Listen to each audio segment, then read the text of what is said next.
time at the space, is there any particular experience in one of the plays or through one of the plays that you were doing that sort of stands out, that was formative in any way, that changed things, that, I don't know? I'd say there were all of the experience at the space seemed to be formative, but they were for very personal reasons, and they lead back to what we were talking about earlier: being provided with the space, being provided with the opportunity to be a professional actor. That was as important as anything else.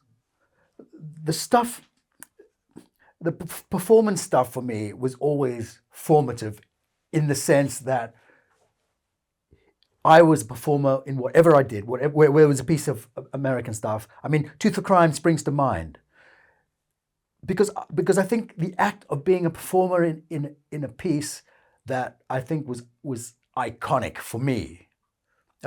Firstly, it was Sam Shepard, and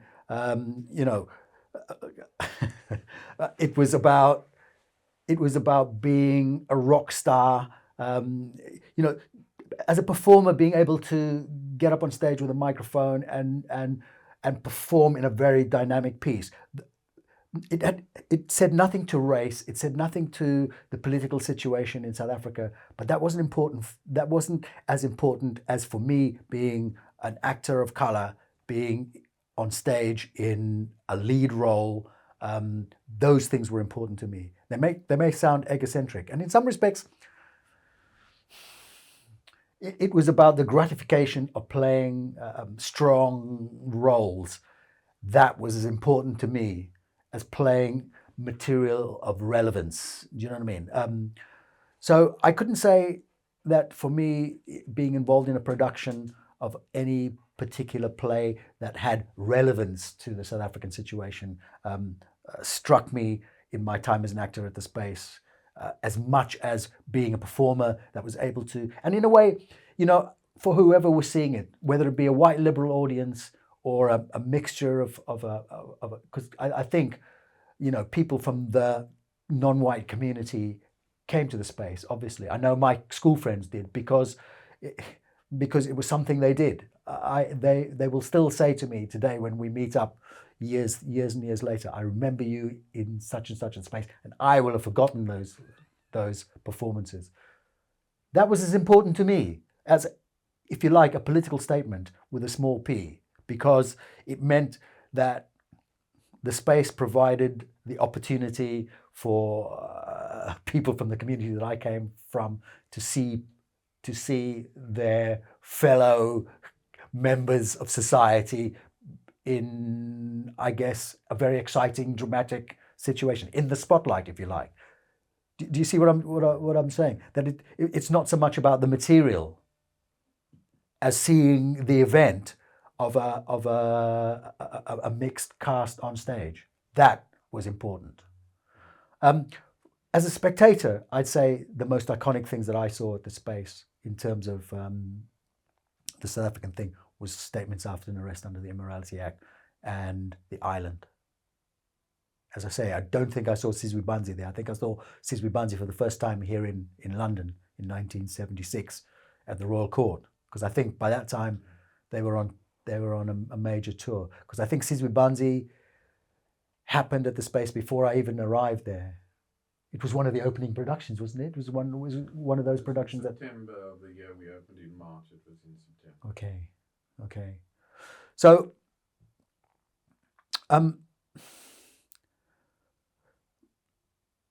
the stuff of the space was about very, very personal things. They were the possibilities of being a professional actor. That's what it gave me, and I think that's as important as anything else, because 35 years later I'm still doing it, and that's because of the opportunities provided at the space. And that says something to me, and it may say something to an audience. And I know it certainly says something to the people that I grew up with. Because I don't think those opportunities were available before. I don't remember. I think one or two individuals, but they had to come away to do it. I was doing it in my hometown, where previously that would not have happened. I think in my father's, when my father was I think a young amateur actor, I think there were companies like the Mask Players in Musenberg. I remember Lily Hertzberg telling me a story about my father coming to play. I don't even remember the play, but taking over a role as a young actor. But it was not in a professional capacity. And in those days, I think theatre clubs had to operate, or they did it on the quiet and nobody said anything about it, because actually the audiences would not have been, they would have been, I guess, preaching to the converted, because they would have been the liberal community of Cape Town. Could I just ask you to, yes, just in terms of context? I remember Cape Town was behind was very mixed. So you, yes, had the Luxorama, the Three Arts, yes, and all of those places in which it was allowed. And nobody said anything. Well, kind of people. It was unofficially allowed, wasn't it? It was unofficially allowed. I mean, funny you say the Three Arts and the Luxorama. The Luxorama was one of those theatres, which was the first theatre with a big cinemascope screen. In fact, bigger than, I think it was. No, that was Three Arts. No, but the Luxorama, because they were owned by the same the Corbell brothers. Yeah. The Three Arts was the white equivalent. Yeah. So whatever went on in the Three Arts came, if it was allowed to be shown to the coloured community. Yeah. I'm sure I'm right. But it worked. The Luxorama started first, and then the Three Arts was brought later. Follow the biggest screen in the Southern Hemisphere. Yeah. But the Luxorama was in the coloured community, and it was a coloured cinema. Yeah. But it was a mixed, we saw mixed, I went to see lots of shows there. Live shows, yeah. I know there were lots of live pop performers, like rock and roll performers. Yeah. The one that screwed it was Dusty Springfield. She came out and made a big noise, and that shut everybody down. I hated her forever after that. What a shame. I heard that story years and years later here. Yeah. I didn't know about that. I remember she when I heard the story was that she refused to perform because she was told that the audience was going to be segregated. Is that right? Is that how it went? Yeah, something. I don't think she had all the information about the fact that there was this unofficial stuff going on in the background. But then Cape Town was like that. Yeah. I remember when I was a student at drama school. And this is slightly off the beaten track and nothing to do with the drama, but I went on holiday to Durban and stayed with some friends in what was an Indian area. He was an engineer. He was working for Murray and Stewart on the roads. And every day I was staying in an Indian area right on the coast in a little cottage. And across the railway line was the nearest beach, and it had a tidal pool, which was for whites only. And I remember I was studying, and I remember I used to take my books and supposedly go and study, but it was so bloody hot. I used to go and soak in the tidal pool and swim in it. And I was there for about 3 weeks, and I've been swimming there for 2 weeks. And a beach guard, a Zulu guy, came one morning, and he hauled me out of the pool and he said, I wasn't supposed to swim here because it was for whites only. And I said, look, I've been swimming here for 2 weeks, and these guys, they were Afrikaner farmers and their families. There was a caravan park alongside. And actually some of the kids were just as brown as me, and were getting browner, but we were all. And they didn't bat an eyelid about me. And he said, yeah, but you're not supposed to swim here, and you know that. I said, okay, I'm going to swim here. You do what you like. And he went on the blower, and and about half an hour later, this police Land Rover rocked across the beach, and these Afrikaner policemen got out. Policeman came up to me, and to cut a long story short, he said to me, I'm a very nice man. I'm a very nice man. I'm going to tell you once and for all, you people, you come from Cape Town. You think we're all like you in Cape Town. Let me tell you, this is the real South Africa. Now you bugger off. Otherwise, I said, I'm a very nice man, but I'll call my youngster. And this guy was sitting in his van, like he was looking daggers, like a real blonde, blue-eyed guy, my nemesis in those days. He said, I'll call him and he'll give you a bloody good hiding and send you back to Cape Town. But the point of the story being, Cape Town had this reputation of being this liberal if you like, Sleepy Hollow. But in fact, I remember Cape Town in a very different context. I remember it as being extremely vibrant. You know, look, when I was at drama school and at the Space, personally, I was beginning to develop a consciousness that I would go where I like, and if I were confronted by the rigors of the apartheid situation now, that wasn't true for everybody, because I remember we went to the little cafe, the little Austrian cafe on the corner, the blue.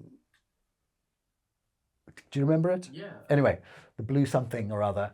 The Blue Lodge. The Blue Lodge. We used to go there and have our lunches and suppers, and they wouldn't bat an eyelid when I or my sister Vanette, when we sat in company with white actors. But Fats joined us one evening, and then she joined us on the second evening, and we were involved in some production which we were working on, or we may have even been working on the downstairs space. And the guy who ran it came across very apologetically and asked Fats to leave because somebody had complained, and always they would do that. And then we all, in sympathy, we all left.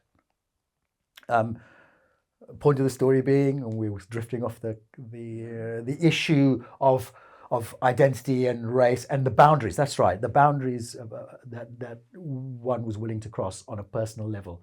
And I had made a kind of, look, this is not a big thing. This is not a big thing to go and sit in a bar with my mates from drama school.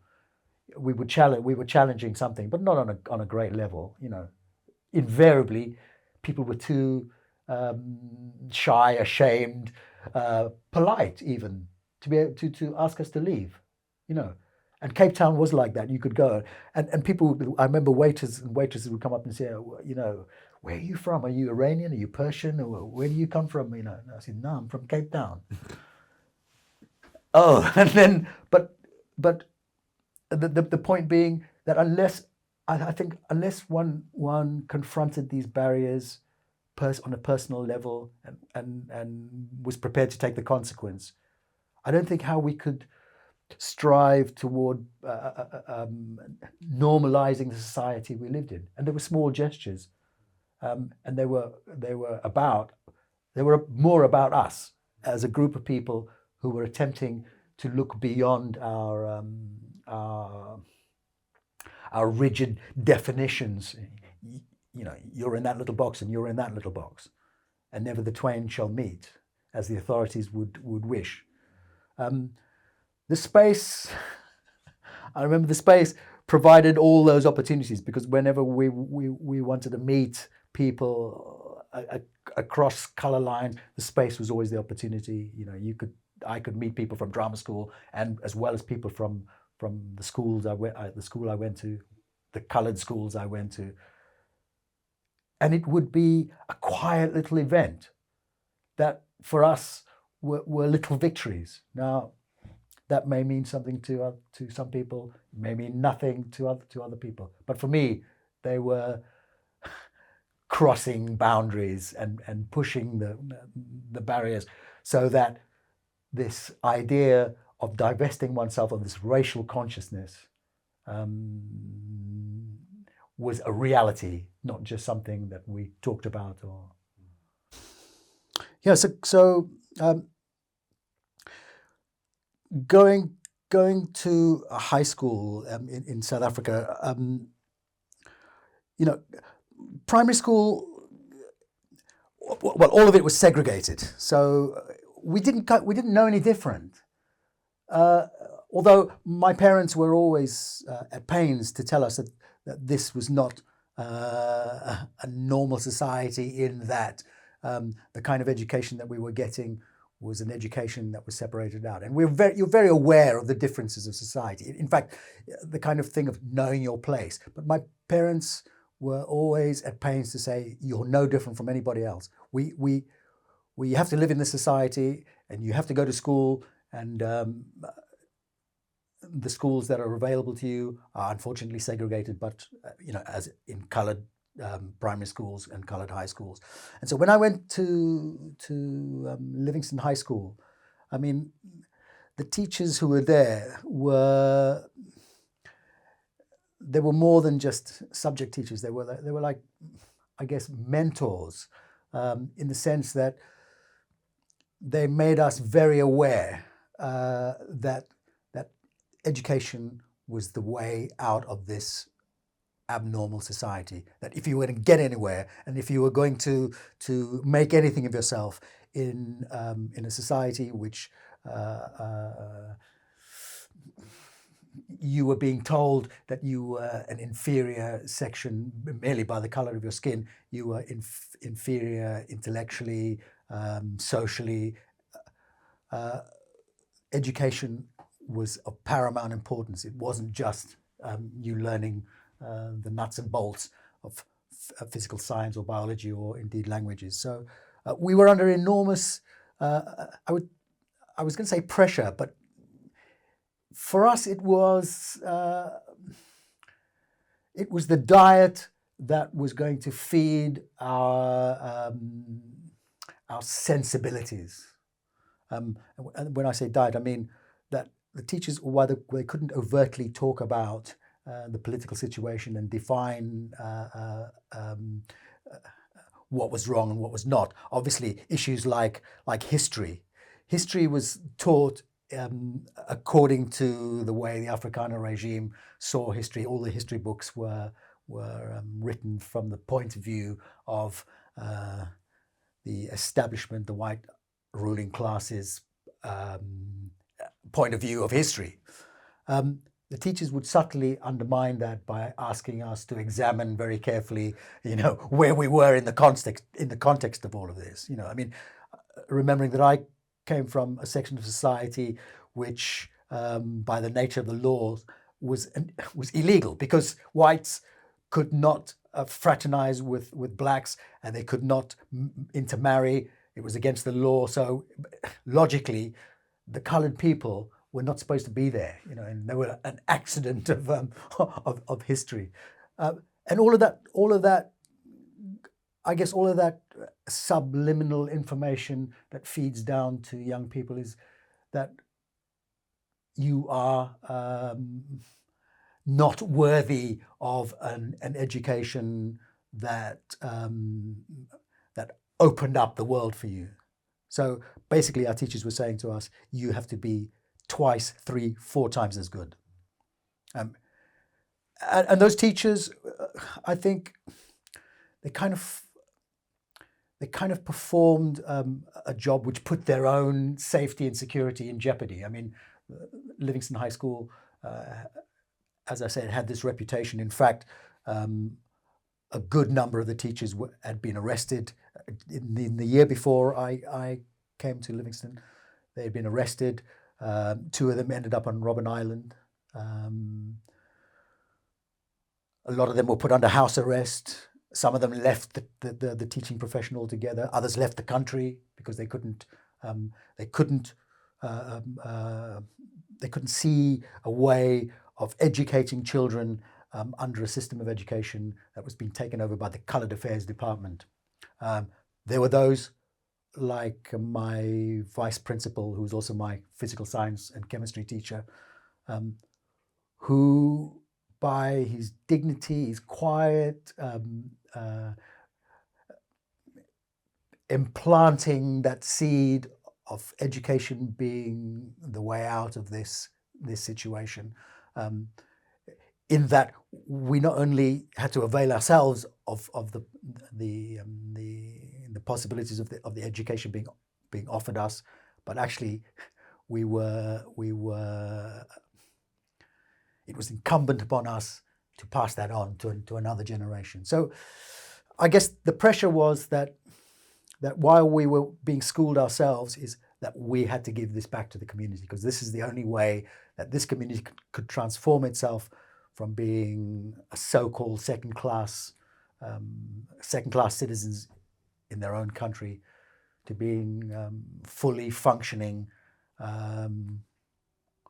citizens without the burden of the racial consciousness that the Afrikaner government sought to impress upon us. So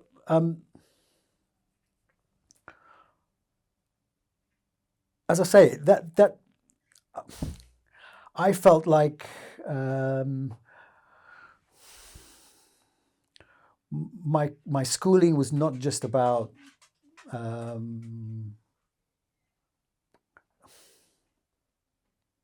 like getting an education. It was developing an armory, an intellectual armory that I think I still pursue. It had a massive effect on me. The individual teachers who taught me, my history teacher, my physical science teacher, my biology teacher, my maths teacher. We had to come to maths at 7:15 in the morning when the school started at 8:10, in order to do extra maths lessons, because my math teacher also coached white students in his part-time to earn money. Because remember, there was a disparity between coloured teachers and white teachers. So, and he coached white students privately, and he was always impressing upon us the fact that we had to be triply, 4 times as good as they were, because that's the way it was. In order to gain those places at university, get that bursary, get that position, professional position, make our mark on society, we'd have to be.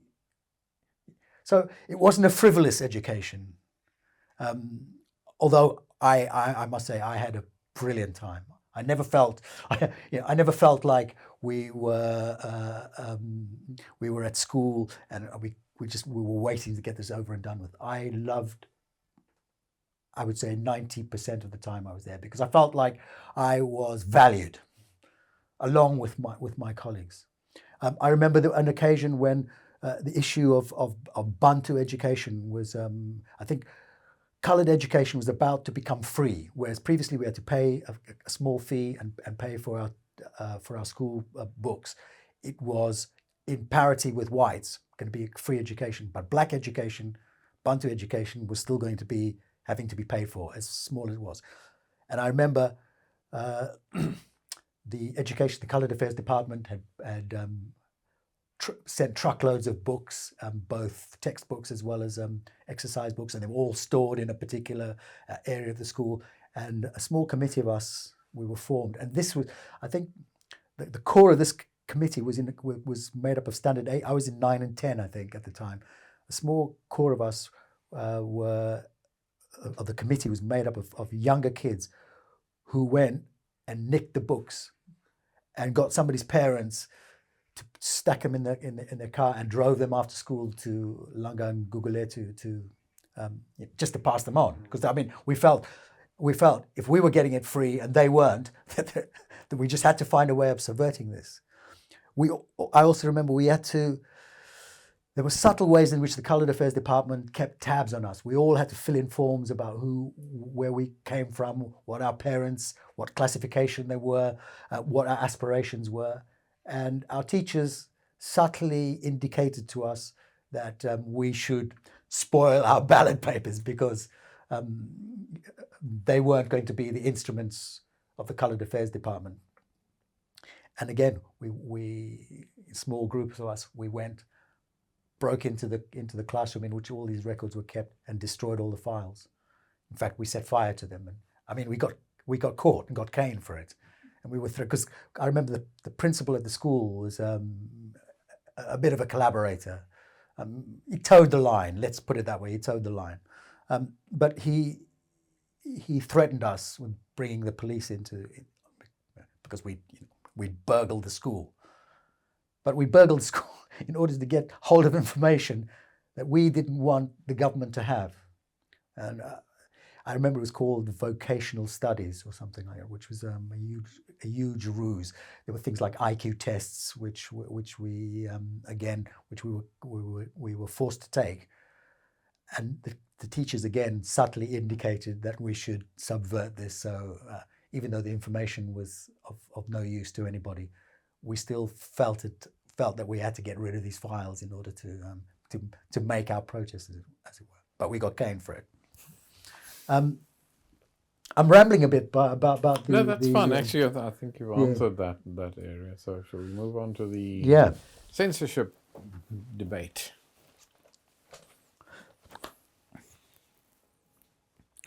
We were talking about... your experience of censorship, your own personal experiences of it. Well, you know, Brian, I always feel like I was part of a group of actors at the Space that while we knew that the issue of censorship would always might come about because of the material we were dealing with, we were very careless of it. It was not something that was our problem. It was your problem more than anything else, or the director's problem. So my memory is not a feeling. What's the word?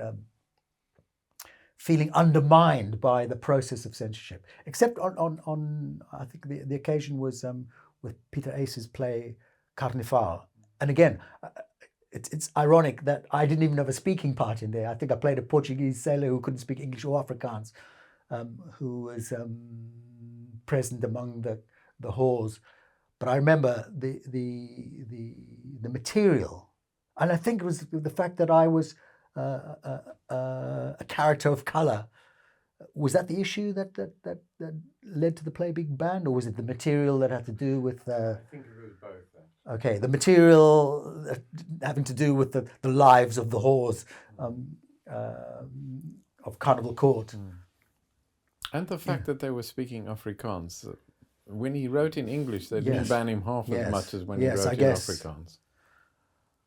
Yes, that was a mixed language, that one.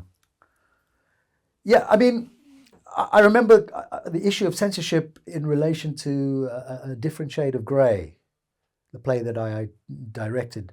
The subject matter was about the coloured maid who was either on the brink of having a relationship with the white son or was in the process. But the hint was all there that this was going to be an illegal relationship. Although we were never... I don't think the censorship board even came in because I think it was under the auspices of the club that we performed it. I know we were visited by the security police or whatever, maybe the vice squad or whatever, to check up on. But I suppose the issue of censorship is more about how you personally censor yourself. Do you press the boundaries? Do you push the boundaries a little further? Do you? And I'm sure the writer of the piece may have considered that when he was writing. Although I think probably instead of confronting the issue head on, perhaps there was a cleverer and more nuanced way of dealing with the issue that, much like a Bollywood movie where you don't show the kiss, but the hint of it is more potent. So the hint of a relationship may have carried more power in the piece. And if my memory serves me correctly, Peter Ace and Mary Dreyer played those scenes with an enormous amount of sensitivity and potency. But I remember being paranoid that at some stage somebody was coming to tap me on the shoulder and say, "Excuse me, what are you doing with this?" And we're going to. What would happen to us? Would we end up in jail? How would it? So it kind of hung around. I remember one evening after one of the performances, knowing that the special branch had been in, or the police, the vice squad had been in at some stage or another, and maybe they'd made a few notes, and I think I'd watched them through the lighting box. I was expecting them to confront me or pick me up or something, and I remember being up in the restaurant and peeking out, and there was a car parked outside the door, and I swore there were two guys waiting in there, and every time I looked out, and this went on, and it was about 11:45, and I kept looking out, and they were still there. And eventually I took a deep breath and walked down, and it was a car with seats with high headrests. There was nobody in the car. So what I'm talking about is the kind of the paranoia of a situation. But I think at the time, as young members of the cast, we were much more foolhardy and careless of those possibilities. It wasn't going to. it didn't seem to curtail our freedoms. I mean, we were talking earlier about the issue of tooth of crime and having to delete phrases because there were swear words. Tell the story from the beginning. Well, there was I guess there was a meeting. Somebody had complained about. Is that how it went? The census just, I don't know whether anybody. Okay, well, I mean, all of us, I suppose, any production that was going to be mounted by, whether it was by us or, and we were playing to the university audiences. The censorship board had sent representatives in and were very concerned about the language used, and I remember it was a kind of a rock opera, very lyrical piece by Sam Shepard, where the language was extremely rowdy, as they say, fruity, full of swear words. And again, you see, because I think we that was part of our vocabulary. So the guys from the censorship, now the guys from the censor board had obviously delivered a list of words that they thought were inappropriate or profane or whatever. And we had to delete or excise a certain percentage of these swear words, and then it would be okay. So that in itself was an absurd exercise. I mean, yes, I think we fell about. We pissed ourselves trying an exercise, which obviously, by the end I'm sure by the end we ignored. But that was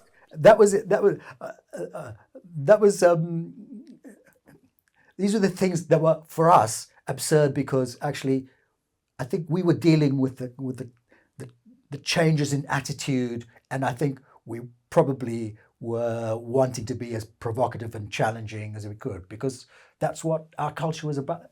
Our counterculture was about the iconoclasm of exploring our sexuality, pushing the boundaries as far as we could. And I remember in Tooth of Crime, there was an issue about Jackie Singer's breasts being bared, and she was told that she would have to put a bra on. And in fact, her putting the bra on made the particular scene, if I remember, somebody had to touch or stroke her. It made it a much more erotic scene. So in fact, the censorship and the censor board had done us a good deed, because it lent even more potency to the scene. But I guess the issue of censorship and us pushing the boundaries, I think a piece like Tooth of Crime, again, I keep coming around to the point.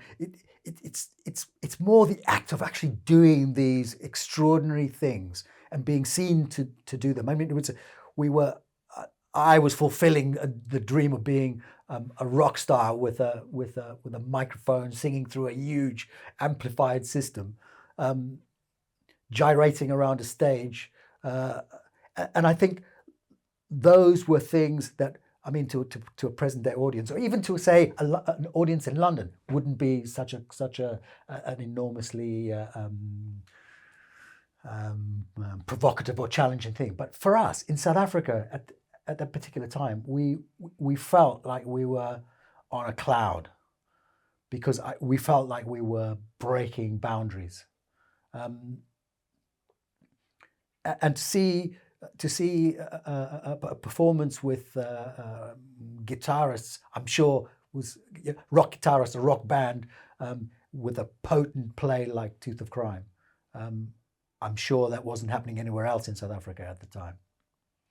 And again, these things, they feel like small victories, but they were certainly, for us, they were mind-boggling events. They they were like bombshells for us, because it broke through a kind of a tiny provincial little consciousness about what theatre was about. This was heading along the lines of theatre that was going to change the world, because that's why we got involved in the first place.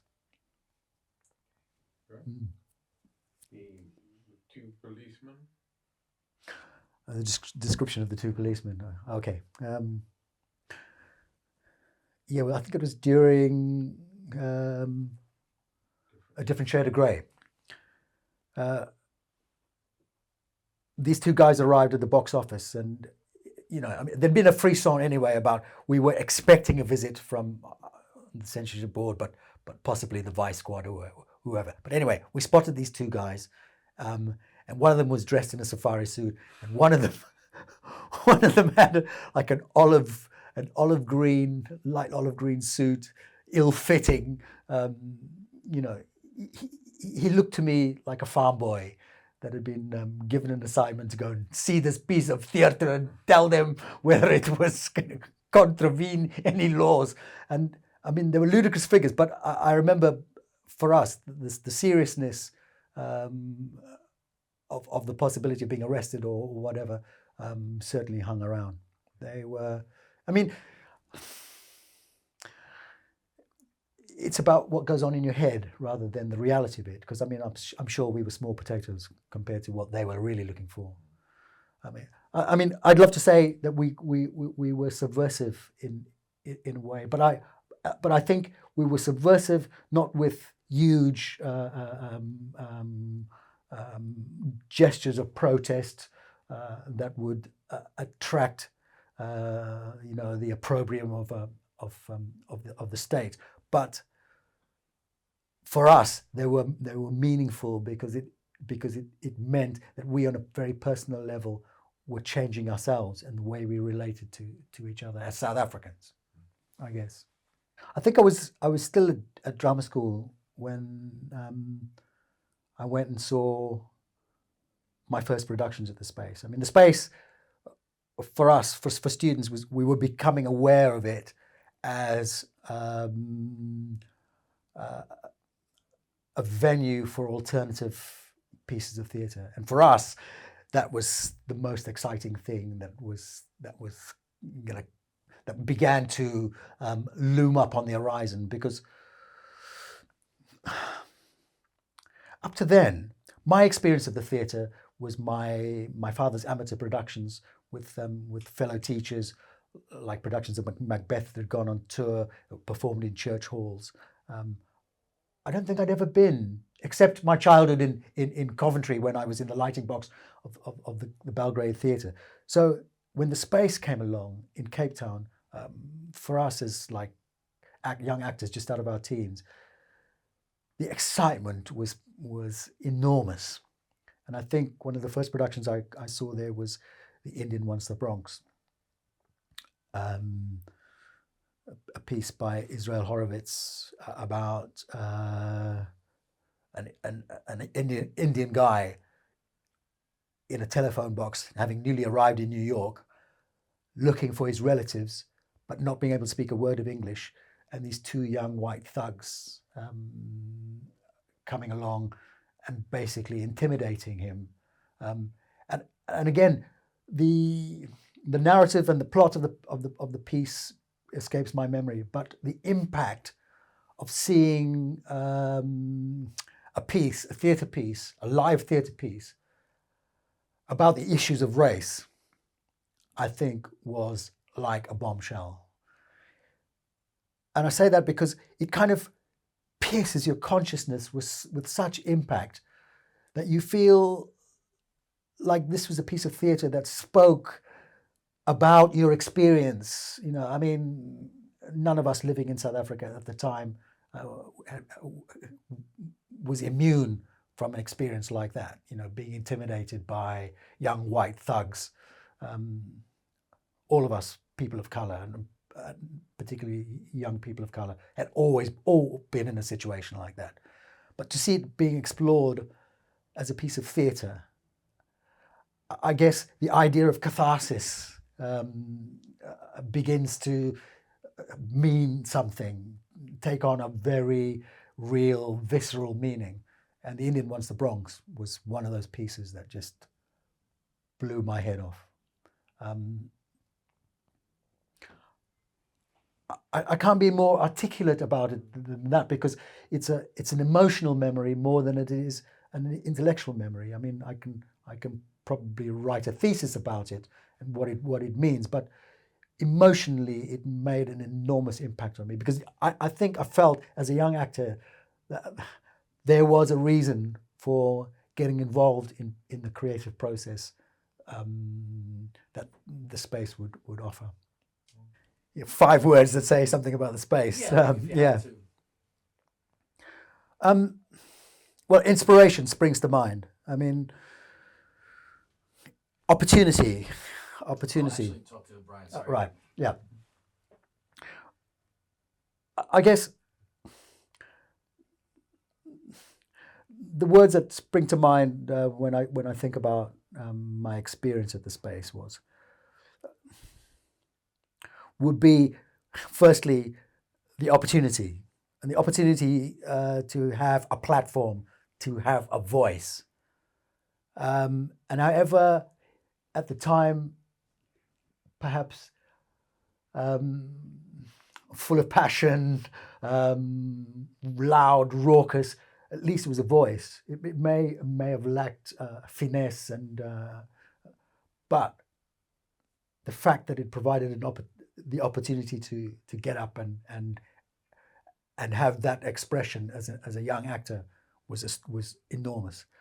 Inspirationally, I guess inspiration is a word I would use, because I think, say, the works of Athol, and I think of Statements After an Arrest and The Island are 2 pieces that spring to mind, because that act of live theatre is like no other. It enters you at a number of different levels. I mean, and inexplicably so. And I continually have those experiences where you feel like you're in the presence of an event that is reaching you on a number of levels. And sometimes you don't fully understand everything or the reason why that is happening to you, but they're opening little doors of perception, if you like. So inspiration, isn't it? The creative process always springs to mind, because I think that the creative process is like, it's not tangible, but it's the lifeblood of one's sensibility as a human being. So the space kind of comes close to providing that in, I think, an exceptionally, if I could attempt to define the word freedom, I'd say the space provided that, but you had to make it yourself. It didn't. What I mean is, it didn't kind of come to you on a plate and say, "Okay, here it is." Literally, there was the space to do it, and you had to define it for yourself. So that's how many words? 4 words. And if it's only 4, it's fine. I think passion is I think I had enormous space to vent a passion, and not just for theatre, but for I guess being alive,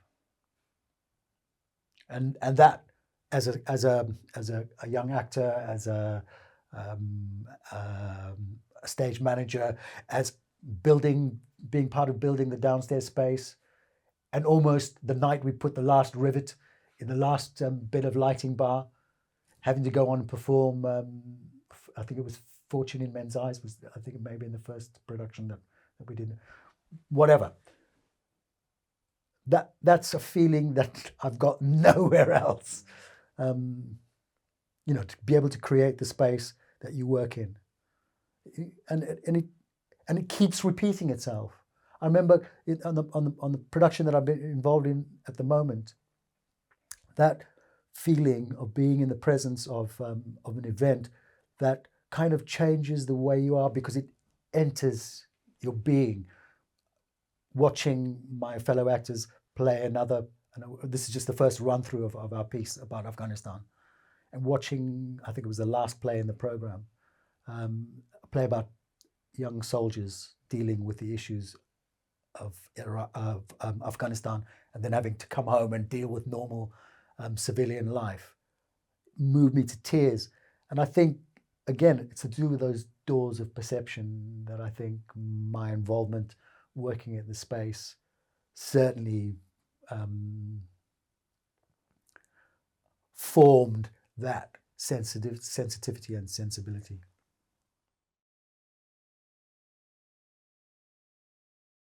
You know, I mean, my beginnings in the theatre started at nursery school. My mum would always remind me of that, and I played the Grumpy Goblin when I was about 5 years old. And this is a nursery school in Claremont where I grew up, around the corner, where the Grumpy Goblin had a sixpence in his shoe that he'd placed there years before, had forgotten about, and had developed this limp, and everybody who came near him, he would growl at, and nobody could work out why. And then in the end, the Magic Fairy, I remember, was played by, obviously, the girl that I was very sweet on at I was going to say drama school, but it was the nursery school, who eventually sussed out that there was a sixpence in the shoe, and so she relieved the Grumpy Goblin of his misery. But that's the kind of beginnings of being a performer, I guess. You know, I mean, my mum will accuse me of being a performer all my life, but that's neither here nor there. I really got interested in being an actor quite late on, and in fact, almost by default. I laughingly said to you, I was going to become a marine engineer. You know, I mean, there are very little opportunities, professional opportunities, that were made available in South Africa over the time. I mean, they're complex stories and narratives about what was available, what you wanted to be when you were, you know, the thing when parents ask you, or grandparents, what do you want to be when you grow up. I was going to be a marine engineer or something to do with. I was always fiddling about with engines. My uncle, my father's youngest brother, was a fitter and turner at the Simonstown dockyard, and he was always fiddling with his car, taking his engines apart.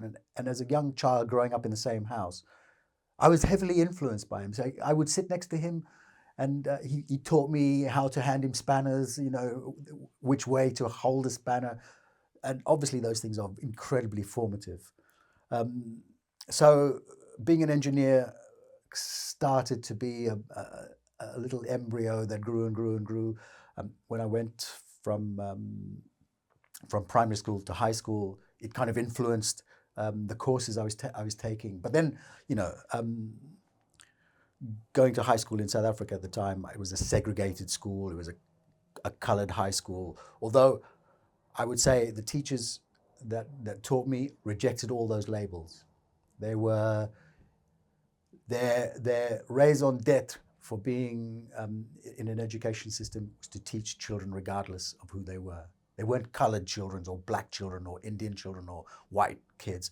We were children who they were there to educate. So it was kind of a principle that was ingrained in me by my parents, certainly, as well. My father was a teacher as well.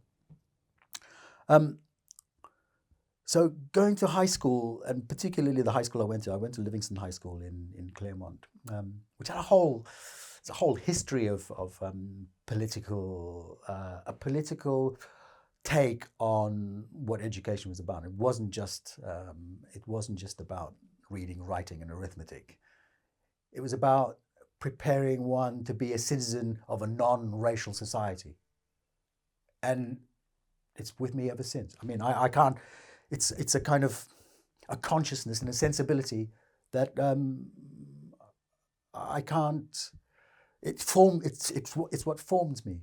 It's what kind of directed me toward working in the theatre, because in that creative process, I feel like now at 58, I'm still exploring the same sets of issues about identity and where I am as a citizen of any society, but formed there, I guess, at Livingston High School, and before that with my parents.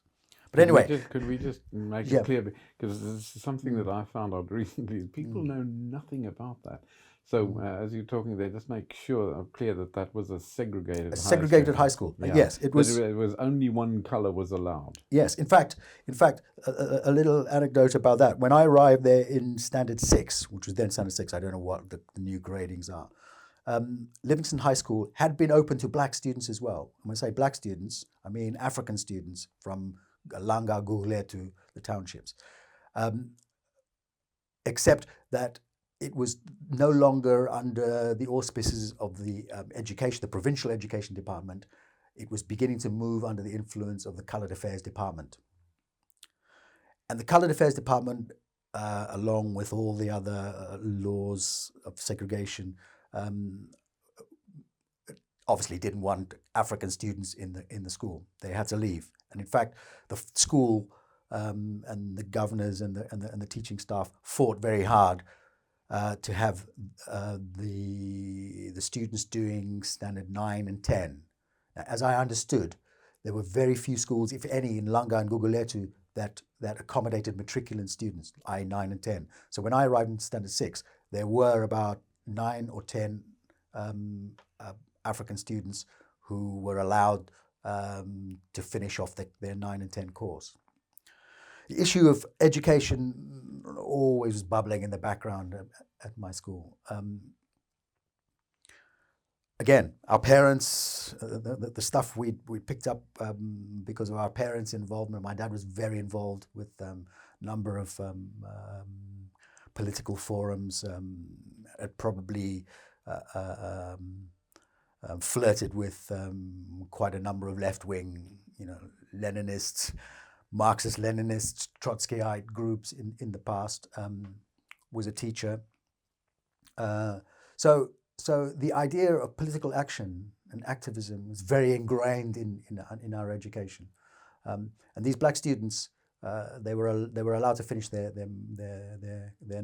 standard 9 and standard 10, and then they had to leave, and no more were taken in. Okay, so and I guess the issue of them completing their education, I think some of them went on to go to University of Cape Town, because University of Cape Town also had this dispensation to African, coloured and Indian students if the courses were not offered at universities like the then Fort Hare, but then the rising University of the Western Cape, which was called the Bush University, and it had a terrible reputation among people in the community that I grew up in.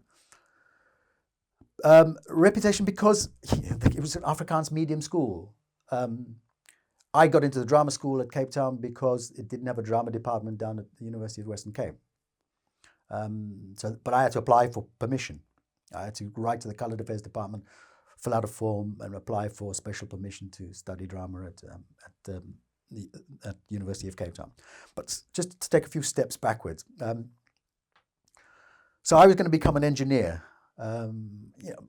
My interest in the theatre was because my dad was an amateur actor in his day, and he was also an amateur director. And when we were at primary school, my dad would mount productions of Shakespeare and tour around the country. I remember when we were kids, he did a production of Macbeth. The rehearsals were all happening in people's front rooms and then church halls. Billy Curry was involved with that. And we all went up to Port Elizabeth. I remember it's like South Africa opening up for us kids. We loved getting in a car. My dad had his first Austin A40. We all drove up to Port Elizabeth for 2 weeks. And had a fantastic time. And that was the first time I got involved in being close to a creative process, sitting in on read-throughs. the sets were made in the back garden of the house that where my granny lived, because it had a big backyard. My dad's friends, all teachers, or there were members of groups that were both connected with education as well as politics, because under the laws suppressing political movements and parties among black people, it all got hived into cultural activities like sports clubs. Sports clubs were the great cover for political activism. Cultural clubs. I know my high school was connected with educational fellowships. I remember the one that I belonged to was connected with another high school, South Peninsula. So South Peninsula Educational Fellowships. They were these little cultural groups, and I went along and did poetry readings of. I remember Yevtushenko was one of the poets that, but they were I guess the beginnings of I would assume like debating societies, or the lack of them. The educational fellowships were those that inspired young people to become culturally involved, so that through the process of education, one would become aware of the society one lived in. And obviously, I mean, I think back on it now, and I think teachers were in my community, when I say my community, I mean community that I grew up in, which was labeled the Cape Coloured community, but it was such a diverse population, My own background is very diverse. There is Indian, African, I think there's a Scot somewhere and an Englishman somewhere, and Griqua, because my father's people came from the Eastern Cape. My mother's people came from Kimberley. My grandfather, my mother's side, we think came from French Huguenot stock, de Villiers from Franschhoek. So Cape Town was like this enormous, I know we're wandering to and fro, but I'm sure it gives a good idea of, Cape Town was this enormous cauldron of people. So the idea of education was about who know from whence you came, And I guess that was the kind of imperative behind all these cultural activities. And I remember doing poetry readings for SPEF, the South Peninsula Educational Fellowship, which kind of led me toward drama school. But at the time, it was not something that I said, oh, God, I'm going to become an actor, because it was a driving ambition. Really, it was where the girls went.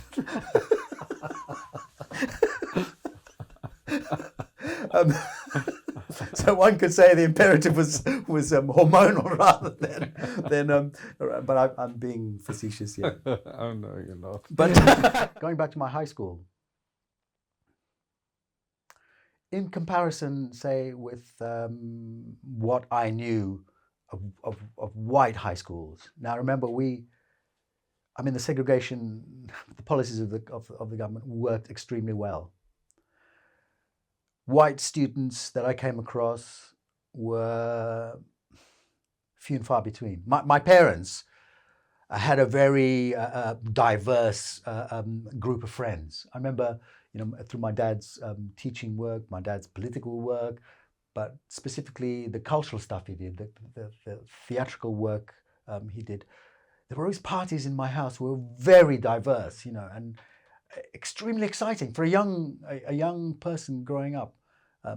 The groups of friends that my dad had around, there was an artist that, remembering that my dad had left teaching in the late 50s, had come to Britain to make a new life, because lots of people in the coloured community who couldn't see opportunities for themselves and their children growing up didn't want their children educated in a segregated society, went to Australia, Canada and Britain. My dad was the same, came to Britain in 1958 came to Coventry, because that's where his brother had been there since 1946 or something, been studying medicine and had set up a practice in Coventry. My dad came out to set up a new life, really, and we followed about 9 months later. Spent 2 years in Coventry. My dad worked in the Belgrade Theatre in Coventry. as a stage manager, assistant stage manager. And I guess probably that's my earliest memories of like going to sit in the lighting box on a Saturday to watch various pieces of drama. The Belgrade at the time, I think, was I only know this now, was a very new modern theatre in an era in Britain where the theatre movement was getting lots of encouragement and funding from I think a then Labour government. For us, very exciting. We used to go on a Saturday morning. I remember going, we used to go to the caf, have bacon and eggs, and then go and sit in the lighting box for the matinee show. And the guy operating the lights would, he would preset the thing and we would punch the button and it was magic. It was magic. So I guess the little seeds began to be sown then. Fast forward to my high school days. There was very little cultural activity at the school because in the main, I think all our energies went into academic studies. I mean, because we were young, we rebelled against all of that. My math teacher, for instance, who I know now, was a big activist, who could say very little in class, but hinted through math tuition that it was imperative that we were, we not only had to be good, we had to be even better than possibly our white counterparts, because that's the name of the game. So we had maths from 7:15 in the morning. School started at 8:10, but we came to school at 7:15 in the morning to get extra maths tuition, because he said it was incumbent upon us, because it was not just us, it was the generations that would come after us and what we would give to them. So already there was a seed planted that you're not here for a good time. You're here because your community needs you in whatever form. Look, I could say I've rebelled against that. I felt this was too big a burden to carry. I was a young burgeoning, my hormones were going mad. I wanted to be free, and when I wanted to say free, I wanted to be free not just of a segregated society, and in, I guess, a very confused way, I wanted to be a free person to make decisions for myself and not have to carry the burden of a community. But those things are not in your power, I guess. And at 58, living in Britain, and I have lived here for 33 years, I still feel the imperative that some way or another I need to re-engage with my past and my roots. I don't know how that will come about. I'm at the moment working on something, a film script with a friend, also a South African, a white South African, a Jewish white South African guy that I met at drama school. And I feel like that's the articulation of a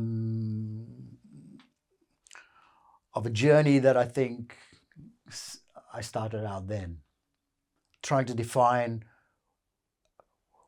what you give back to the community that you come from. Because all those things have not gone away. All those, if you like, I hesitate to say the word disabilities, because South Africa's changed immensely since I left. Some of it has been extraordinary. I mean, not just to be able to go anywhere you like, or go to a restaurant with whomever you please. Those are the kind of trappings and the luxuries of a free society. There are things that have not changed, the kind of the haves and the have-nots. Cape Town sometimes is just the same. When you stand on the side of a road and you watch who's driving the fancy car, it's not changed a lot. The people in the townships labour under the same oppressive.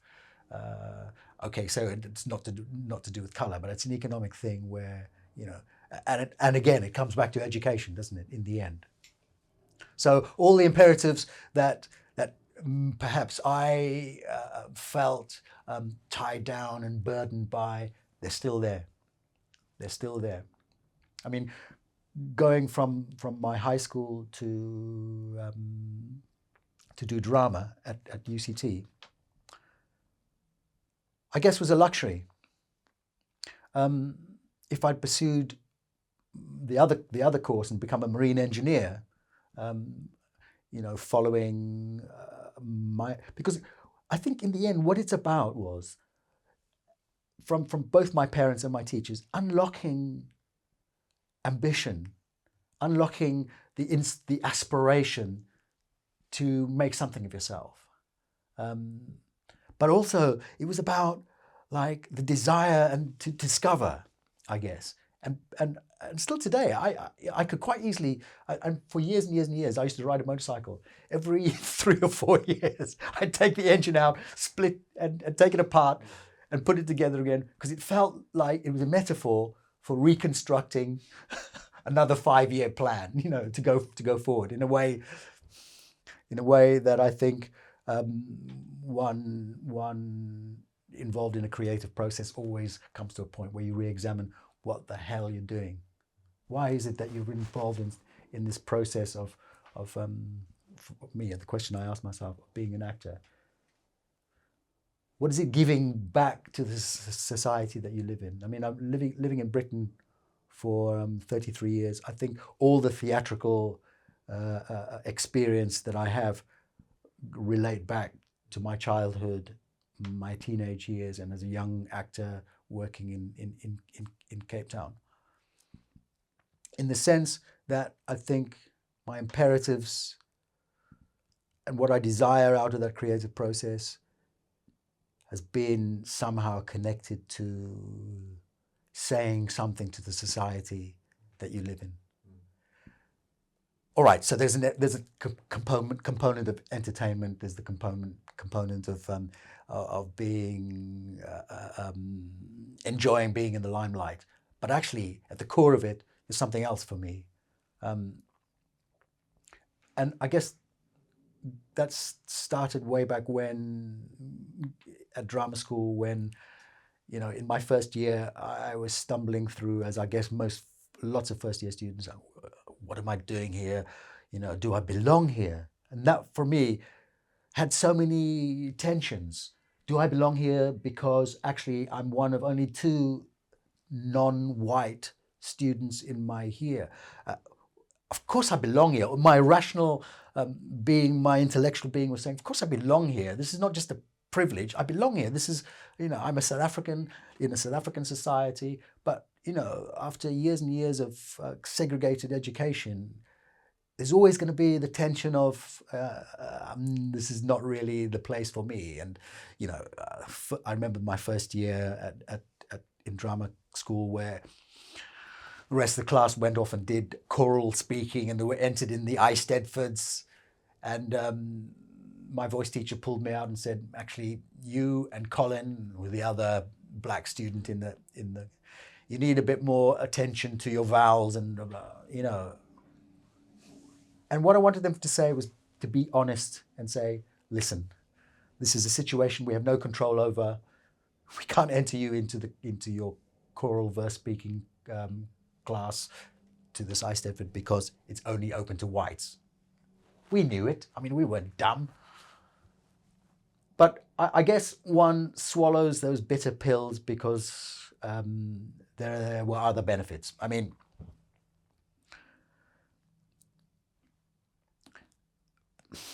I'm not quite sure that I could catalogue the benefits other than my own personal enjoyment and growing sense of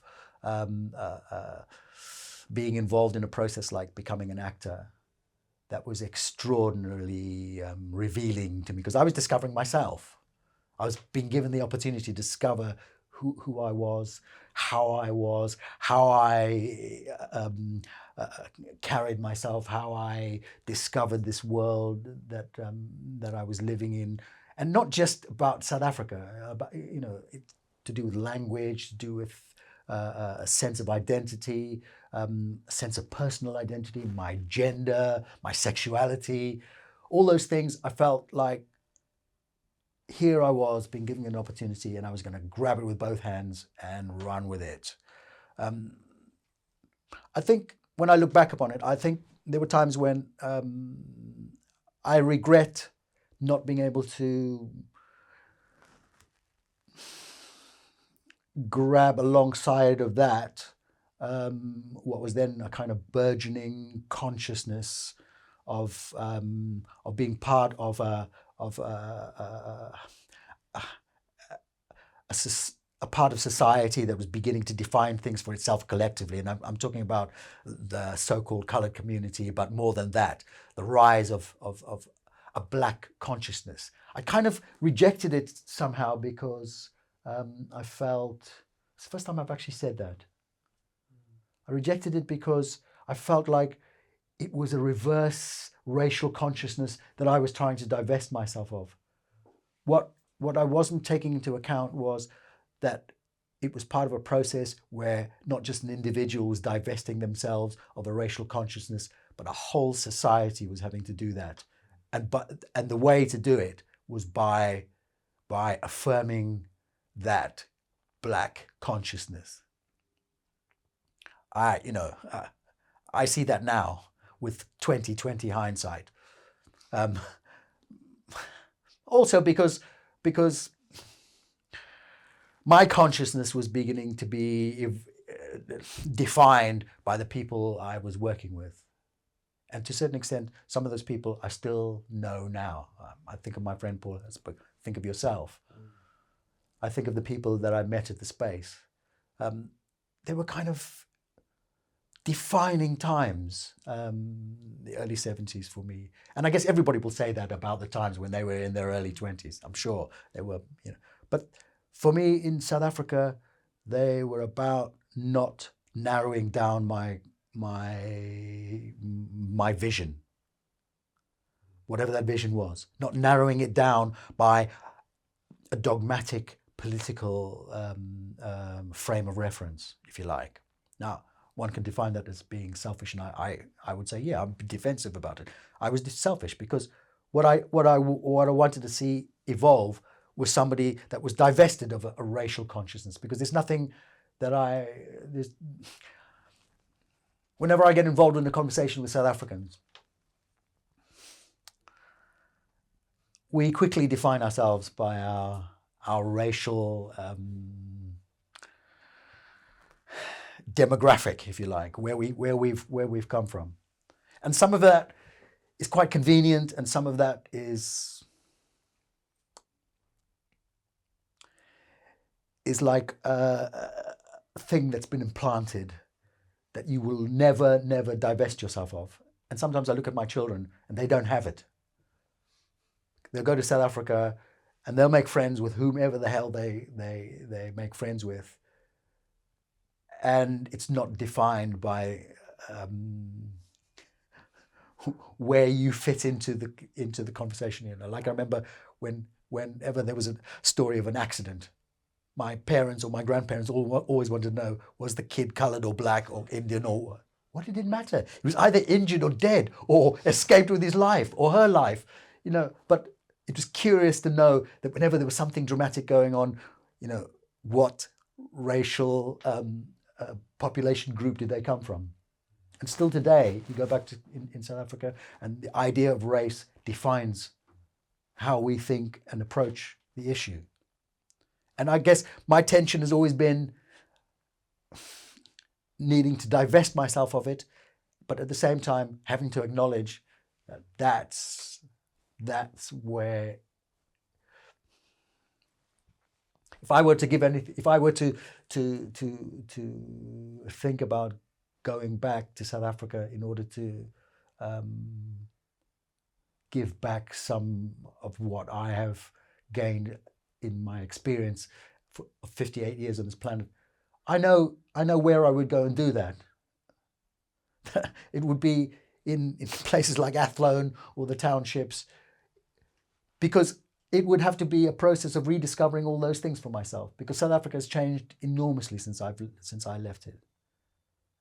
So I don't want to go there with an arrogant view of having accumulated what in some respects is a very Eurocentric sensibility. I remember having fierce arguments with my father after periods of when I went home. My father once we had an argument about the Iraq War that George Bush Senior had got himself involved in with Saddam Hussein. And at the time, I was fiercely anti-George Bush, still am, and his son, and Margaret Thatcher, and at the time, and my dad was kind of arguing for the point of, well, this tyrant Saddam Hussein had to be deposed, and I was saying, well, hang on a minute, did you not know that the Americans and the British armed him to the teeth beforehand so that he would be a bastion against, Iran, the Iranians? And have you thought about this and have you thought about that? And my father wanted to know where I got all my information from. And I said, well, I read the Guardian newspaper, among other things, and he said, well, that's a typical English liberal sensibility. Well, I said, well, that's where I've been for the last 25 years. We've got into a fierce argument. I mean, and he jokingly called me the Engelsman. And I was kind of hurt and offended by it. And yet, when I had to think about it, I had to acknowledge that it was a defining thing for me to be to have lived in Britain for 25 years. My South African identity was beginning to, in his eyes, recede. For me, I would declaim my South Africanness against. I didn't see myself as becoming absorbed into English middle classness, but one can't escape the fact that.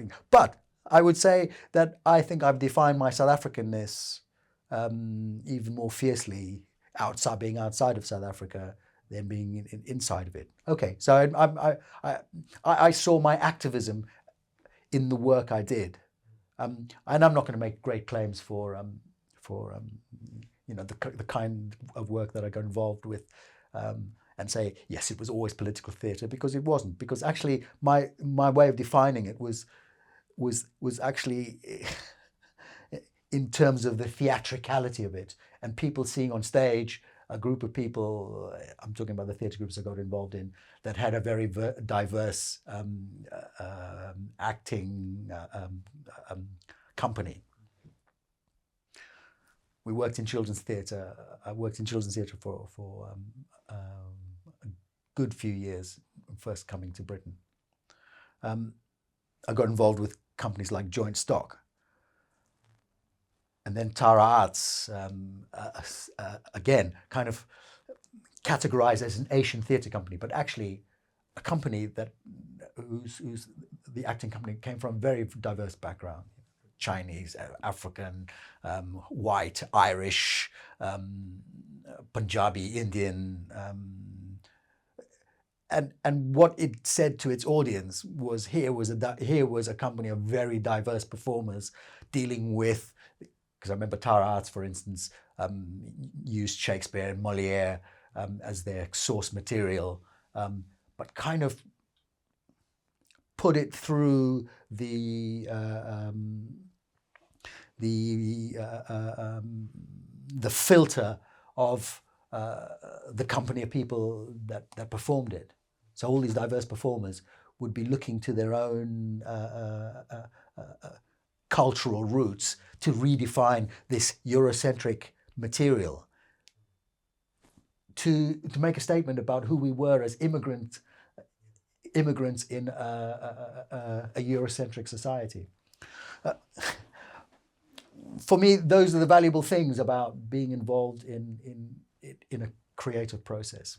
And South Africa has always been at the core of that. I've never felt that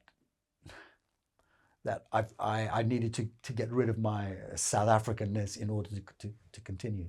Sure, my vowels have been rounded. I think I had a conversation with you once about you don't, because people in England would say, oh, you don't sound South African. Well, actually, in the background there is always something there. But I'm an actor. I'm not, and I'm a chameleon, and it feels like one has needed to go through those processes of I guess it's a metamorphosis, because that's how we survive the rigors of attempting to define what it is that makes us citizens in a world that pulls you from one place to another. And hanging on to my South Africanness, at the core of it, it's always there. At the core of it, it's always there. But it's not been something that's like I have to be a South African with a heavy South African accent, because I never had it, I mean, the years at drama school were obviously they were defining in the sense that in the end, I knew that I was going to be an actor. The only problem about being an actor in the early 70s was there was nowhere to go. There was not all the provincial theatres were all segregated. You couldn't even go and view things there. Unless you played white. Now, I mean, that was an accusation that was leveled at me continually. You were playing white because you were involved, firstly, at the drama school, in which eventually I was the only black student. Because by this time, I was beginning to define myself as a black student and not a coloured student, and that was a political definition, if you like. But my black consciousness colleagues from high school who were defining themselves in a much more radical way, I have to say, than I was, because it was about a political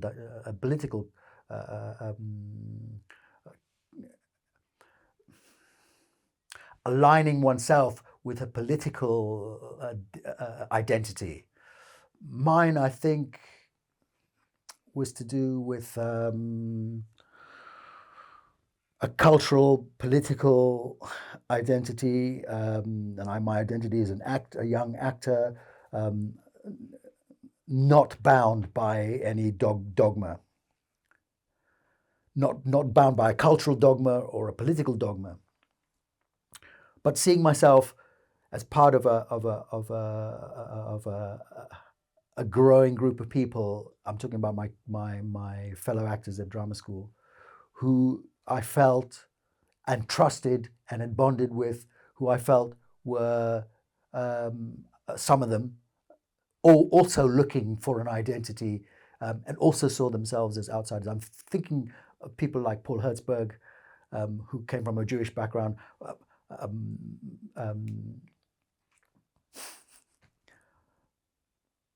Marcel van Heerden, who came from an Afrikaner background, myself, and those friendships I still have today, 40 years on, because they kind of define a way of looking at our South African identity from an outside perspective. And at University of Cape Town, we felt like outsiders, and yet there was a bond that kept us together. The work we were doing was I remember things like the Diary of Anne Frank, that Tessa Marwick mounted at University of Cape Town, that kind of had something to say about the fact that at the time, I think it was about 1972, there was a huge issue about black education, and white university students were coming out in demonstration of support for the dismantling of African Bantu education. And we were prepared to go out and stand and peacefully demonstrate and brave lines of policemen who were at the state, drawing batons. This is like pre-1976. We had no idea what was to come, but they were drawing batons and charging us with their sjamboks and batons and beating us, and we thought we were great, in the forefront. The fact that they were unclipping their holsters put the fear of God into us, but it never happened and would never have happened, because in the main these were bodies of white liberal students who were on the street, and all we suffered was a few bumps on the head and maybe streaming eyes from tear gas. you know, what happened in 1976 is a whole different kettle of fish. But the point for me was I was bonding with people who I felt I trusted. The fact that actually, as a newly qualified young actor, I'm out of drama school. You start again when you enter a professional arena, but I had nowhere to go, and the space was just beginning to be set up. And in fact, when people were at drama school, were beginning to get offers from provincial companies, I had this kind of feeling inside of me that, you know, there were a limited number of opportunities. You know, do I go back to marine engineering? It was beginning to be become an issue, because the reality was beginning to seep in. You know, remembering that the 4 years at drama school and University of Cape Town was like a bubble. In the end, we were in a privileged situation, able to experiment with as much freedom as we liked. But actually, the reality of having to go out and find a job as a professional actor suddenly was beginning to dawn upon me.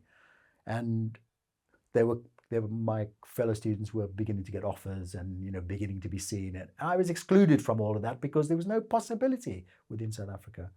And ironically, I was the first student having been approached by the space.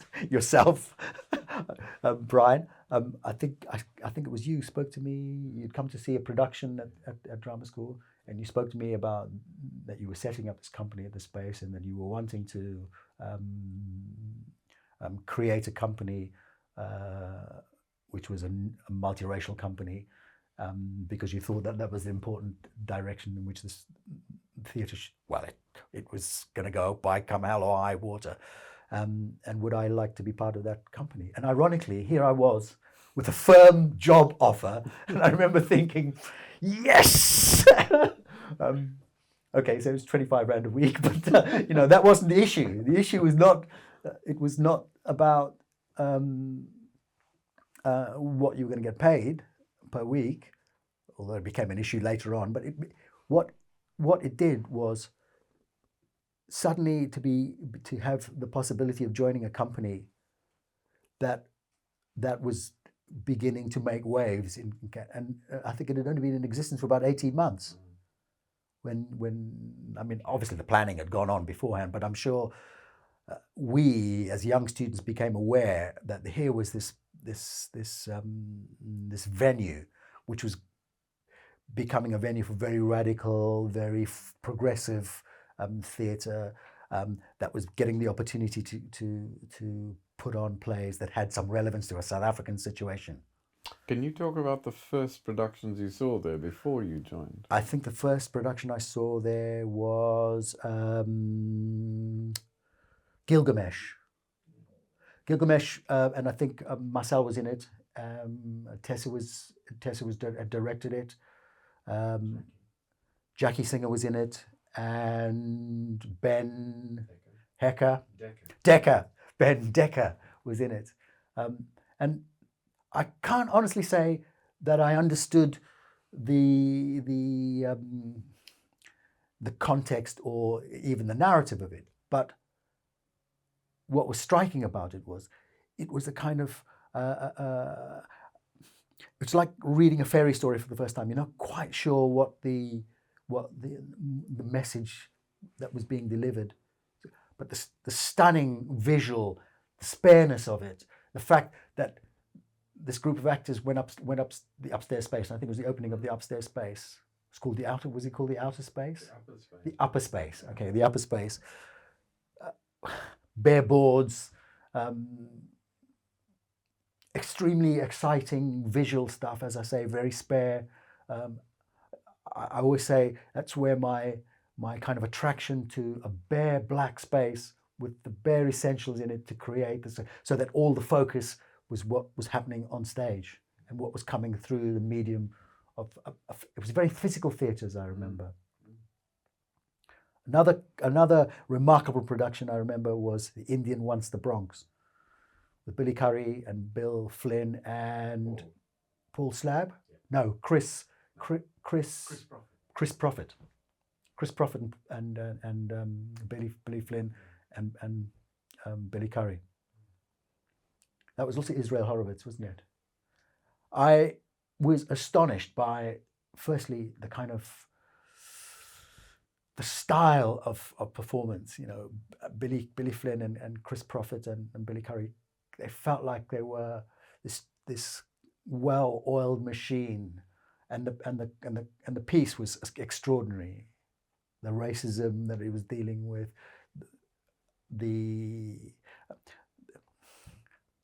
it was like watching Marlon Brando and Al Pacino and, you know, all those I guess iconic actors. I'm talking about the style of it.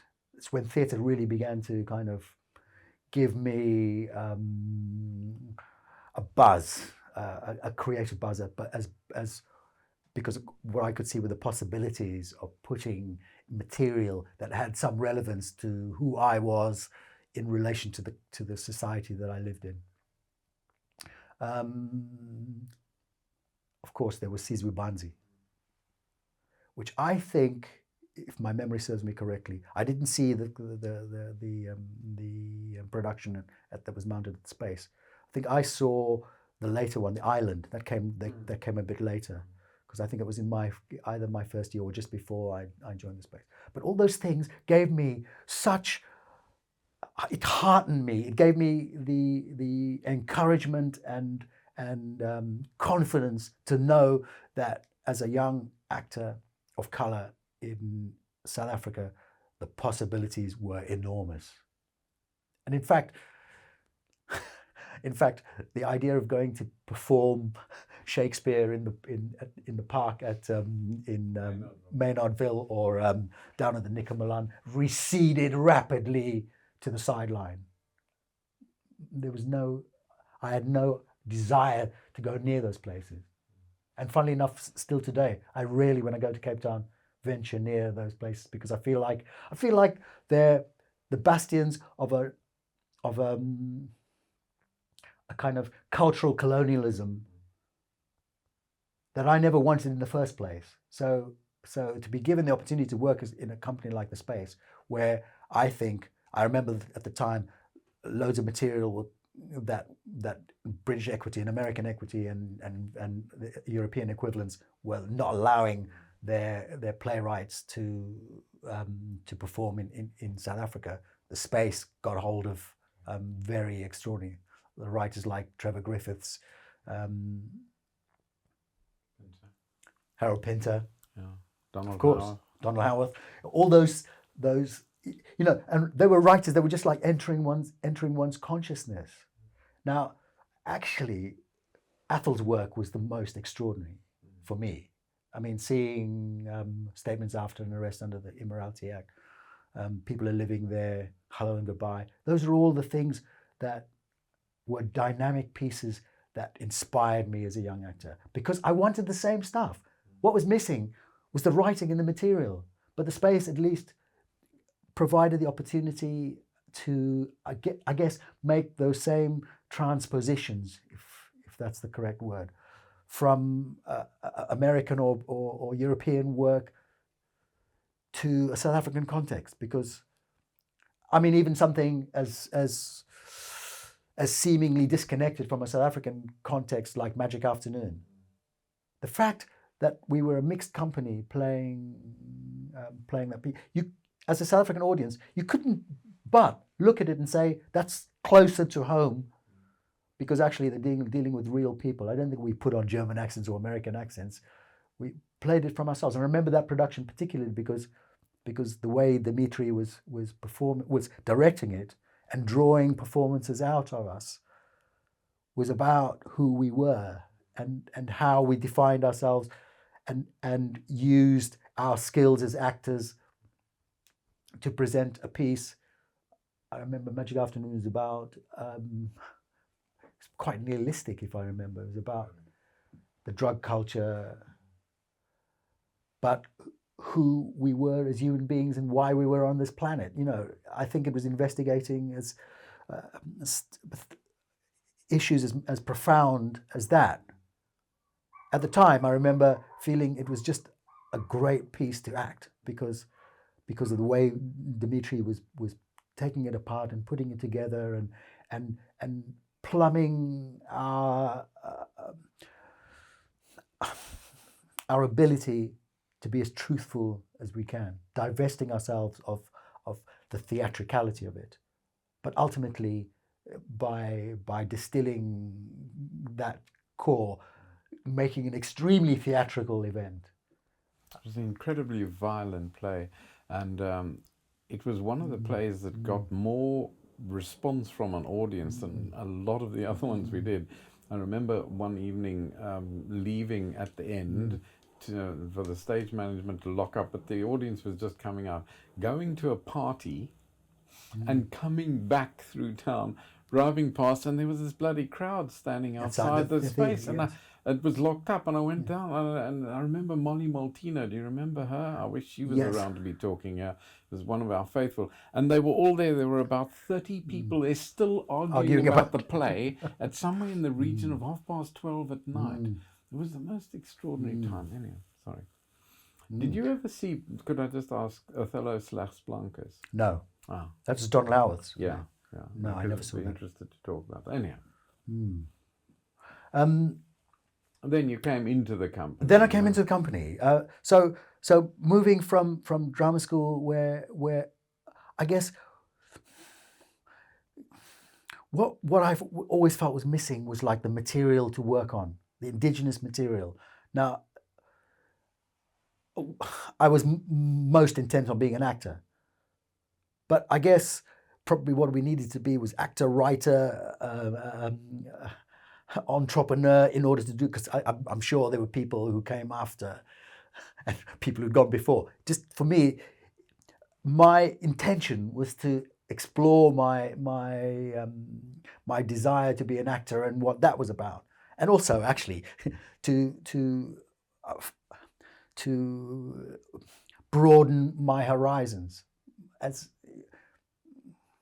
So this moving from drama school to the space was like, it was like forging a way to get involved in what I saw was a movement, a theatrical movement, which had its tentacles was stretching from obviously from America and from Britain and from Europe, and had obviously reached to South Africa.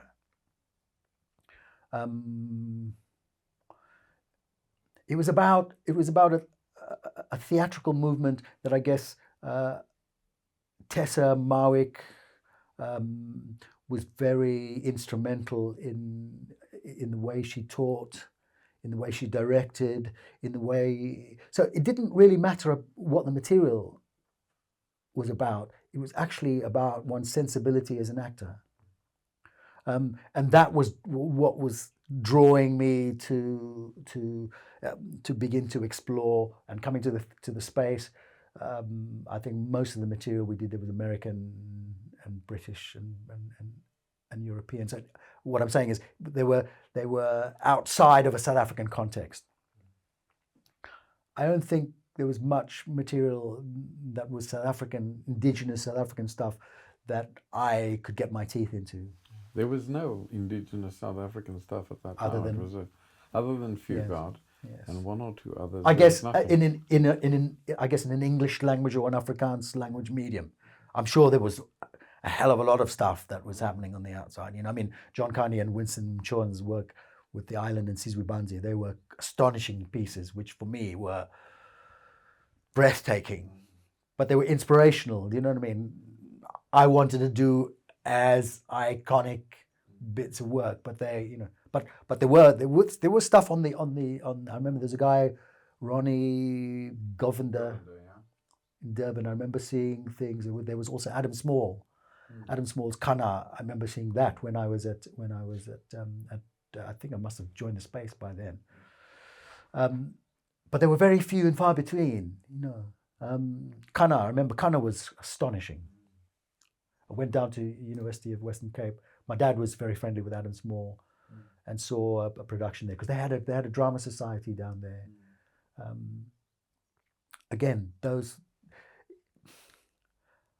But I felt like I wanted to leap up, like on one hand, an avenging angel.